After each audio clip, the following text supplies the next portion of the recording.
नमस्कार मित्रांनो, जर तुम्ही ट्रेडिंग करत असाल किंवा ट्रेडिंग सुरू करण्याचा विचार करत असाल तर आजचा हा व्हिडिओ तुमच्यासाठी खूप महत्वाचा आहे. अनेक लोक ट्रेडिंग मध्ये पैसा गमावतात कारण की त्यांच्याकडे योग्य ट्रेडिंग प्लॅन नसतो. ते फक्त अंदाजावर किंवा इतरांच्या टिप्सवर ट्रेड घेतात. पण यशस्वी ट्रेडर प्रत्येक ट्रेड करण्यापूर्वी एक स्पष्ट प्लॅन तयार करतात. आजच्या व्हिडिओमध्ये आपण जाणून घेणार आहोत की ट्रेडिंग प्लॅन म्हणजे काय आणि तो कसा तयार करायचा. सर्वात आधी ट्रेडिंग प्लॅन म्हणजे काय हे आपण सर्वप्रथम बघूया. सर्वप्रथम ट्रेडिंग प्लॅन म्हणजे तुमच्या ट्रेडिंगसाठी तयार केलेला नियमांचा संच.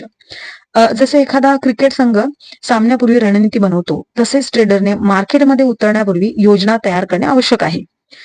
ट्रेडिंग प्लॅन तुम्हाला भावनांवर नियंत्रण ठेवण्यास मदत करतो आणि योग्य निर्णय घेण्यास मदत करतो. लक्षात ठेवा, plan the trade and trade the plan. Second, trading प्लॅनचे 5 महत्वाचे भाग. तर पहिला काय, तुमची ट्रेडिंग स्टाईल ठरवा. सर्वप्रथम तुमच्या किंवा तुम्ही कोणत्या प्रकारची ट्रेडिंग करणार आहात हे ठरवा. लाईक इंट्राडे करणार आहात, स्विंग ट्रेडिंग करणार आहात, पोझिशनल आहात. उदाहरणार्थ जर तुमच्याकडे पूर्ण वेळ नसेल तर स्विंग ट्रेडिंग हा चांगला पर्याय असू शकतो. ठीक आहे, what ever may suits on you. Entry rules ठरवा. तुम्ही कोणत्या परिस्थितीत ट्रेड मध्ये प्रवेश करणार. उदाहरणार्थ की एखादा स्टॉक 50 डे मुव्हिंग ऍव्हरेजच्या वर असावा किंवा RSI हा 60 पेक्षा जास्त असावा, ब्रेकआउट झालेला असावा. नियम जितके स्पष्ट असतील तितके चांगले. पुन्हा तिसरा पॉइंट असा की एक्झिट स्ट्रॅटर्जी तयार करा. फक्त एंट्री पुरेसी नाहीये. तुम्ही ट्रेड मधून कधी बाहेर पडणार हे आधीच ठरवा. उदाहरणार्थ लाईक 1:2 रिस्क रिवॉर्ड रेशो असला पाहिजे तेव्हा मी एक्झिट करणार. टार्गेट 4% असलं पाहिजे किंवा स्टॉप लॉस 2% असलं पाहिजे. फोर्थ, रिस्क मॅनेजमेंट ठरवा. हे सर्वात महत्वाचं आहे.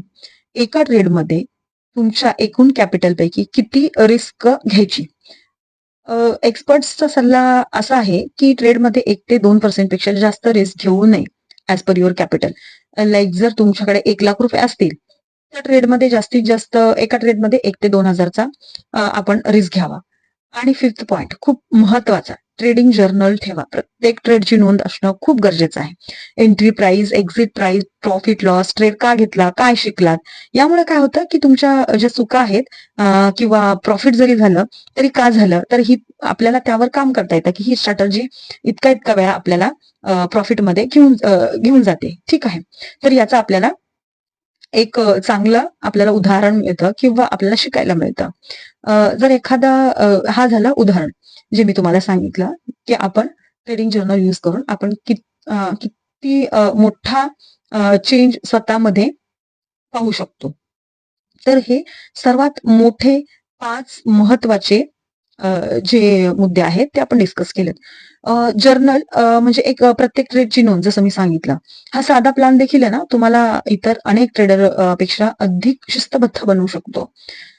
ठीक आहे, तर मित्रांनो, ट्रेडिंग मध्ये यशस्वी होण्यासाठी फक्त चांगली स्ट्रॅटर्जी पुरेशी नसते, तर एक मजबूत ट्रेडिंग प्लॅन, योग्य रिस्क मॅनेजमेंट आणि शिस्त हीच यशाची खरी गुरुकिल्ली आहे. जर हा व्हिडिओ तुम्हाला आवडला असेल तर लाईक करा, चॅनलला सबस्क्राईब करा आणि कमेंटमध्ये सांगा की तुमचा ट्रेडिंग प्लॅन तयार आहे का. धन्यवाद. पुढे भेटूया आपण अशाच व्हिडिओच्या माध्यमातून. तोपर्यंत हॅपी ट्रेडिंग, हॅपी लर्निंग.